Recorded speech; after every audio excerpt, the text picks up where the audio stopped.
Welcome, learners and students. I am Dr. Imtiazul Huda, Assistant Professor in the Department of Islamic Studies. Continuing from the last lecture, in this lecture, we will discuss about the challenges and the decline of the Faraizi movement. Very important thing that we have to understand what were the factors that led to the challenges and the declines. What I have made an assessment regarding the challenges and as well as the decline was there were some internal divisions in the Faraizi movement. The very first aspect of the internal division is factionalism. By this factionalism, dear learners, we understand that the internal division and the factionalism means dividing into various other groups on the basis of the followers of the Faraizi movement emerged within the movement after the demise of Zuzumia, or as I have named him as Mohsinuddin Ahmad. As Mohsinuddin Ahmad or Zuzumia died in 1862, after that one, whosoever had took the charge, who had become the head of the Faraizi movement, they cannot withhold with the concept of the Faraizi movement, and they lack in uniting the people or the followers of the Faraizi movement. This further led to the disagreement over leadership. Basically, each and every the Khalifa, as I have mentioned, that they have made or divided it into a circus. And each circle was headed by a Khalifa who were basically the followers or the disciples of either Haji Shariatullah or the Zuzumia Mohsinuddin Ahmad. And each and every leader or each and every Khalifa were willing and wishing to take a control of the movement. They wanted to impose their efforts as well as their principles as well as their policies. For that one, so disagreement had started within the leadership. Though we found that many of them had become the spiritual, religious, and political leader of the movement. Within them, there was too much conflict. Further, regarding the strategies, how to implement, what should be taken up, and how to deal with the issues. In that one also, we found a disagreement, and as well as regarding the religious interpretation. What we learned earlier in the class that Haji Shariatullah as well as his son talk about the importance of verse, importance of the obligatory duties. Thus, later onward, many leaders, many khalifas had a bit deviated from the original tenets or the teachings of the Farisi movement. Somehow it was found, as reported by various historians who had worked on the Farisi movement, that they started also following the Hanfi fiqh, and as well as they also associated themselves with the Qadiriya Sufi order. And they consider the Qadiriya Sufi order as an important one.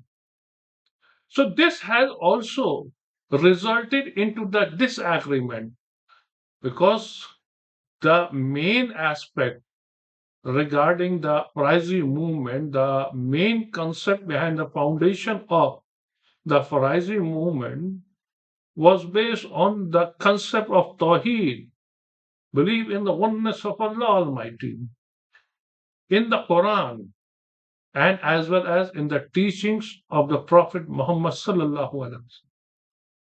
They had talked about the Tawbah, that repentance. If somehow anyone of had committed any sort of sin, so they can come back after performing a tawbah, that is repentance. So this led to the weakness, or we can say this led to the downfall of the movement and its unity also. So its unity was had come into the stake just because of this one. Another important factor that had to be discussed is the vacuum in the leadership. After Zuzumia, what we found, whosoever had taken up the charge of control of the Faraizi movement, they lacked the charismatic effect. They were not charismatic like Haji Shariatullah and Zuzumia, and even they were not enough capable like them. Here it is important to mention that Haji Shariatullah has laid the foundation on the concept of socio-religious reform and revivalism. Zuzumia, after assuming the charge as a leader of the Farisian movement, he had changed the concept. He converted it as a religious political movement. Now, from here onward, politics got involved. They were started talking about the political aspect, the political scenario of the region, and how to come.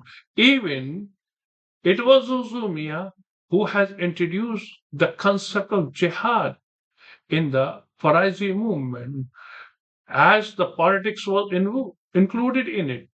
They consider that just to break the shackles of the tyranny, just to come out from what sort of oppression they were following or having, the only way is to conduct a jihad. Further, this sort of internal conflict has contributed in the gradual decline of the Faraizi movement.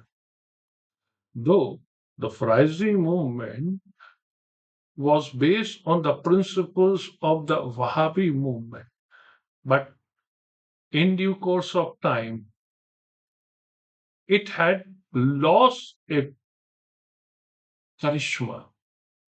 Now people started deviating from the Faraizi movement. Many new movement had started. Some of the movement had started targeting the Faraizi movement.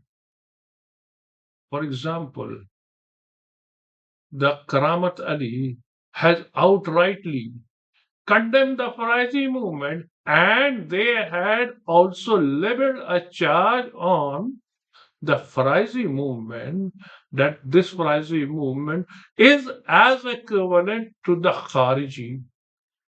Now, dear learners, who were the Kharijis? This is a very important query that we have to understand when we study the history of Islam. What we found that during the caliphate of the fourth Rashidun Khalifa, the fourth pious Khalifa, Hazrat Ali bin Abu Talib, During his tenure, an uprising had started. And this uprising was just to demand to punish the culprit who were involved in the murder of Hazrat Usman, the third pious Khalifa. So, just because of that one, Hazrat Ali has to face several battles. Two important battles. One was the Battle of the Camel, Jang-e-Jamal. Another was the Battle of Siffin.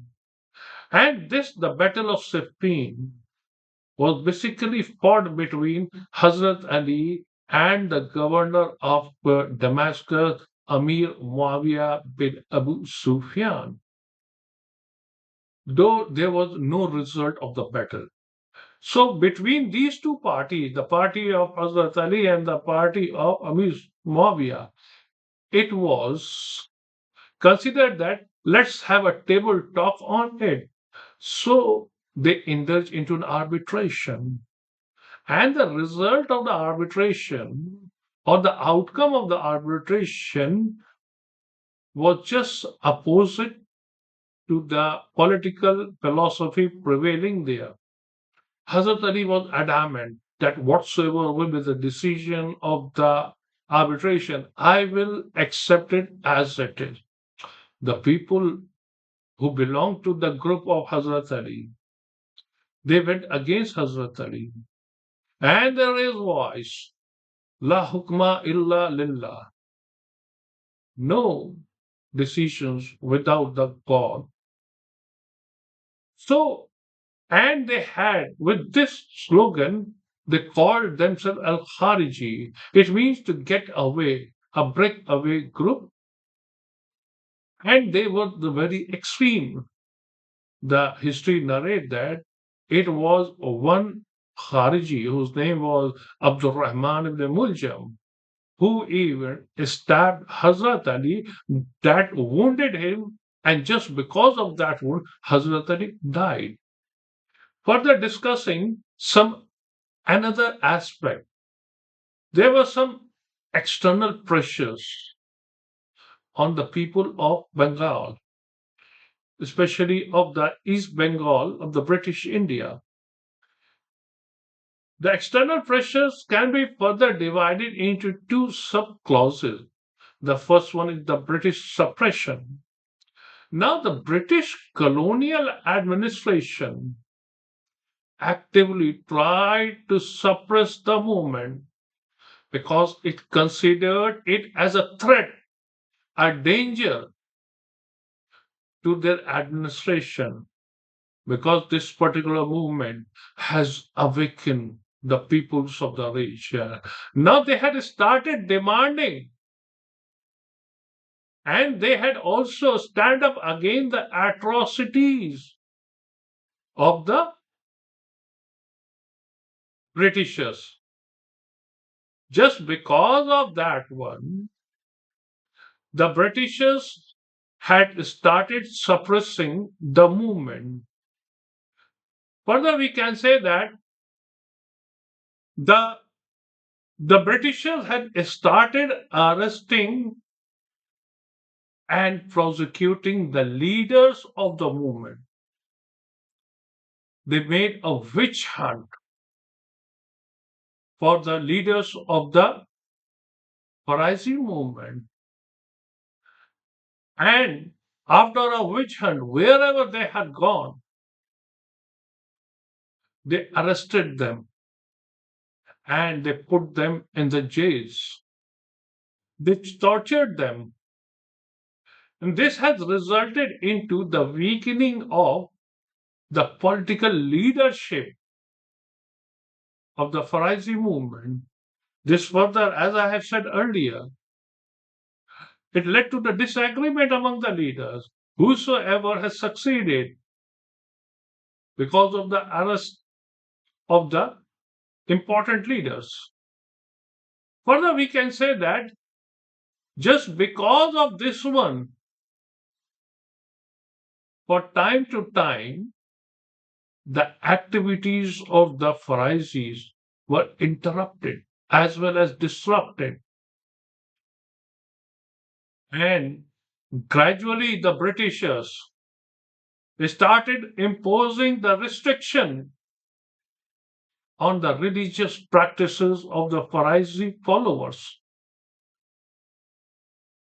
Wherever they tried to preach, they were cross checked by the administration. They were also made house arrest so that they can't give a public call for anything against the British administration. Another important aspect of the external pressure, what we found that was the landlord oppressions and opposition. As I have stated in my earlier lecture, that this movement was against the landlords or the zamindar of Bengal. The zamindars were having full control over the lands, and they had made many people as a bonded labor. The peasantry class were mistreated by the landlord. So, as the movement had a very strong reception among the peasantry class, the peasantry class also started raising their voices against the atrocities of the landlords and the zamindars. And they had started also revolting against them. So that's why the landlords had outrightly started condemning the Faraizi movement. They had erected a new team, or they had constituted a new team that were to defame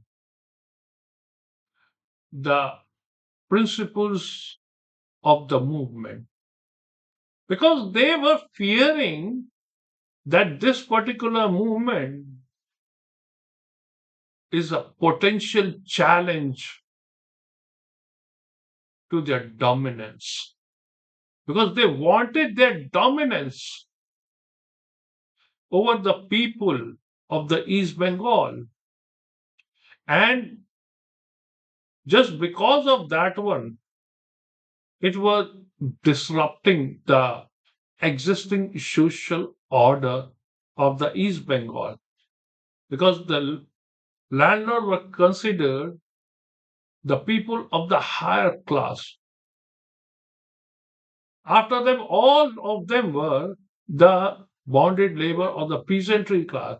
They had to work day and night without resting. So they consider it as a threat. For this one, they use various tactics, various methods, and various approach to undermine the movement and as well as to distract the followers of the movement so that they could consider the movement is not for their welfare. So they had just created a web of lies against the Faraizi movement, and their lies has a deep impact on the followers of the movement. Further, discussing the economic challenges that had resulted into the decline. What we analyze or assess, it was during the 1830s that the British Industrial Revolution has come in Bengal. Many industries were set up by the Britishers. And as the industries were set up, this resulted into the mass unemployment and as well as it reduced the earnings of the weavers because at that time many people who were not working in the fields, some were associated with the weaving industry. They used to have their own cottage industry where they used to make up fabrics and they used to sell their fabrics. But the Britishers has established the industries and in such industries the clothes were or the fabric were manufactured. So this has affected greatly the peoples of Bengal, especially the weaver section of the Bengal. This resulted to worsening of their condition. Now their products, they were the handmade products, the handmade fabrics, and every fabric need much time to be manufactured. But through the industrial revolution, the fabric were manufactured in a very short span of time. So the fabric that was manufactured in the industries were high in demand and it has a very fast supply also. So the weaver sections got little chance to get the amount or get the profit from their product. Now their product was not in the market. Very few of them were able to sell their product. Now, gradually, the people became poorer and poorer. Further, this resulted into the recession, Bengal. It has caused the collapse in the finance houses. Now, the finance houses which were lending money to the working community of the Bengal just because of the industrialization, they even became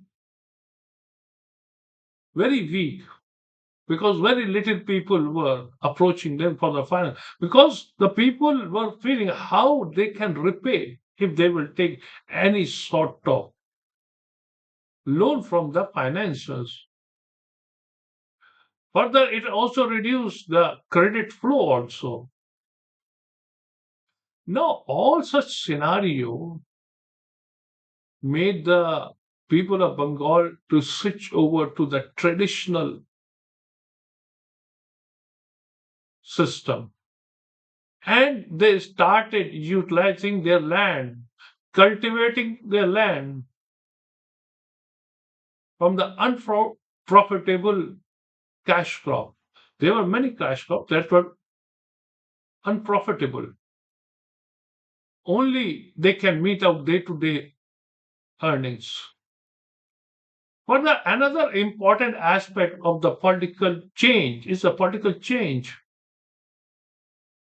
In due course of time, what we witness that the political landscape changed in Bengal.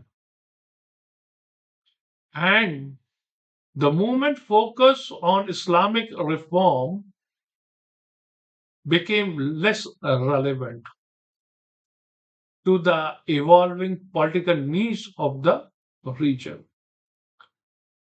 Many political organizations had also founded And such political organizations were talking about their own welfare.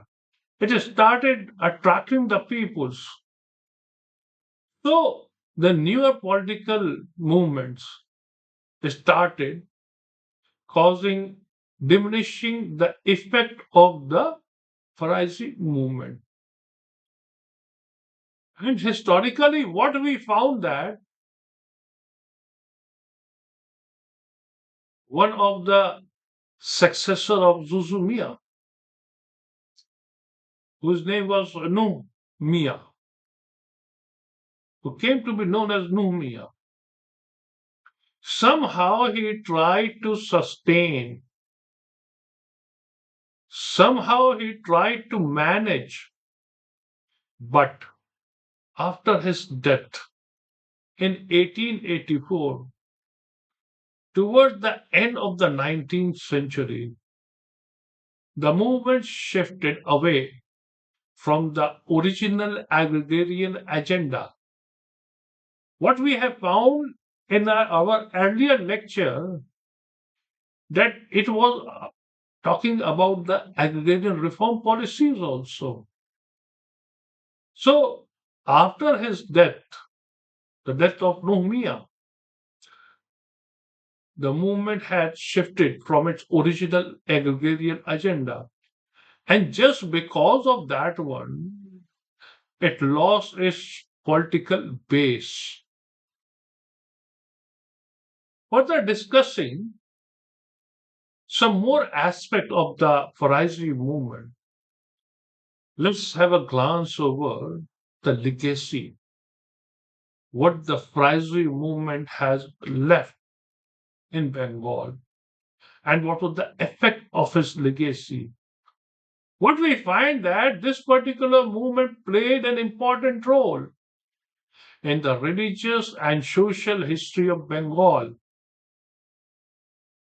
It means that it has awakened religiously the people of Bengal and as well as talk about the social upliftment of the people of Bengal. Further, this movement has contributed in the rise of Indian nationalism and the shaping of religious consciousness in Bengal. Now, by the Islamic nationalism, we mean that this movement was against the Britishers, against the capitalism of the Britishers, against the oppression of the Britishers. The leaders of the Faraizi movement wanted to liberate their people from the clutches of the Britishers. So they had waged war against the Britishers and as well as those who supported the Britishers, especially the landlords, the Zamindar. So they also became against them also. So it was they who had very actively participated in the rise of the nationalism. And I can say that the Islamic nationalism was to bring awareness about Islam. Further, we can say that this movement was a democratic struggle. It was talking about the democracy. It was against the feudalism. It was against the capitalism. So it has talked about the democratic rights of the people. So that's why this movement was a democratic struggle. And this movement has emphasized its pursuit of political emancipation, liberating the people from the existing political scenario. Further, we can say that this particular movement has inspired very later emerging reform movement. Just for example, the Aligarh movement. Though Aligarh movement was started by Sir Syed Ahmad Khan, it advocated the need and necessity of the modern education. Now, if we compare the Aligarh movement with the Faraizi movement, what we found that the Faraizis has also insisted on the education, and they consider that if they will get educated, that they can become politically active, socially active, and as well as they can become economically stable. Education plays an important role. So that's why when we discuss about the legacy, we can say that it was a precursor to the many movements that had started later onward in the South Asia. It has influenced trade. Though many movements didn't follow the Faraizi, but somehow the idea of the Faraizi movement had inspired these movements that this is the need of a time that we have to understand. Further, we can say that this particular movement influenced Indian independence struggle. Normally, we say that the first battle of the independence was fought in 1857, but prior to this one, there were many movements, many groups that were contributing to it, and it was their contribution that had resulted into the 1857 War of Independence. They had created a scenario, an environment against the Britishers, and just because of their approaches, it was possible for whole India to talk about the independence of India from the Britishers. Further, it has raised an awareness of the need of the social and economic justice, because Britishers were anyhow in any way trying to suppress the peoples of India. So at every section, the peoples were awareing their peoples. The leaders are awareing them that this is a time or need for the social and economic justice. And we all together have to act upon it. So that's why the Faraizi movement has played an instrumental role in it.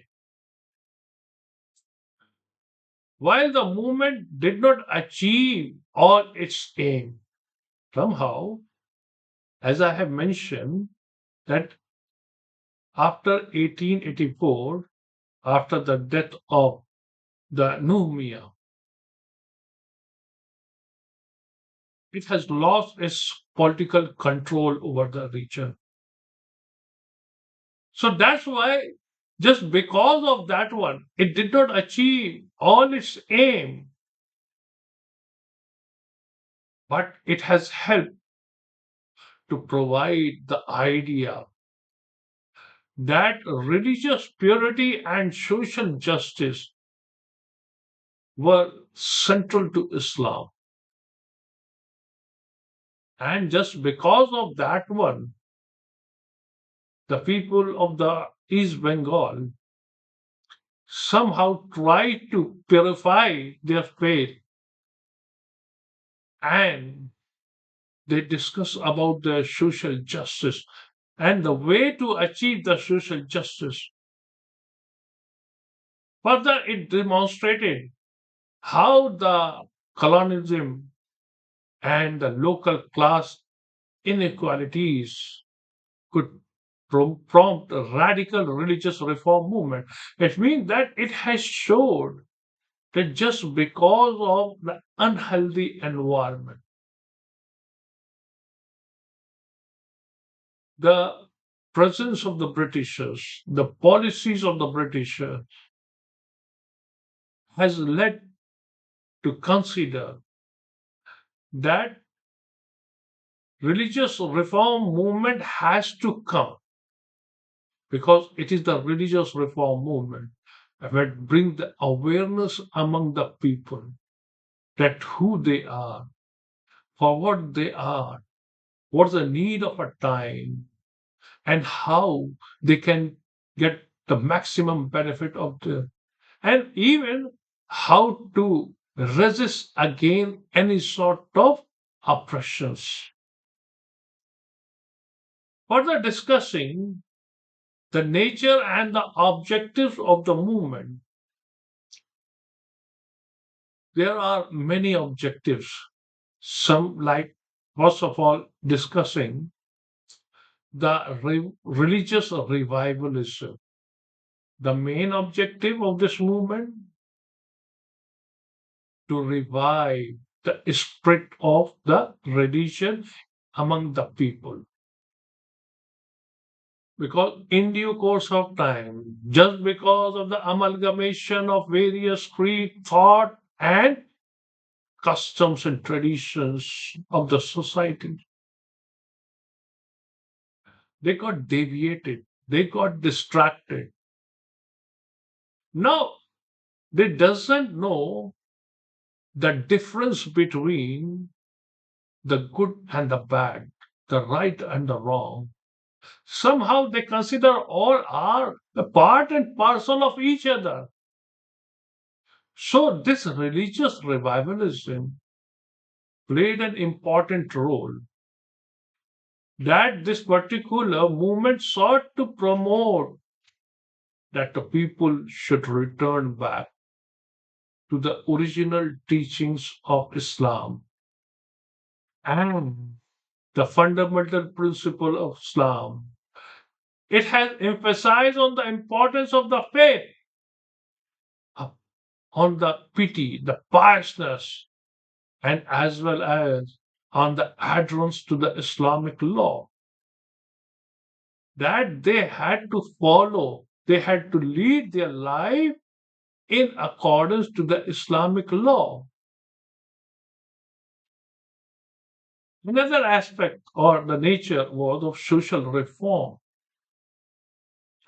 The Faraizi movement championed against the social evil such as oppression by landlords, exploitations by the zamindars, social inequalities. It advocated for the right and dignity of the Muslim peasant class. Further, the nature was the resistance against the colonial rule, as we have discussed earlier, that it was against the British monarch, it was against the British rule in India, and it was against the British oppressive policies, particularly those related to land revenue, taxation, and administration. And this movement has called for the greater autonomy and right of the Muslims in Bengal. Thank you very much.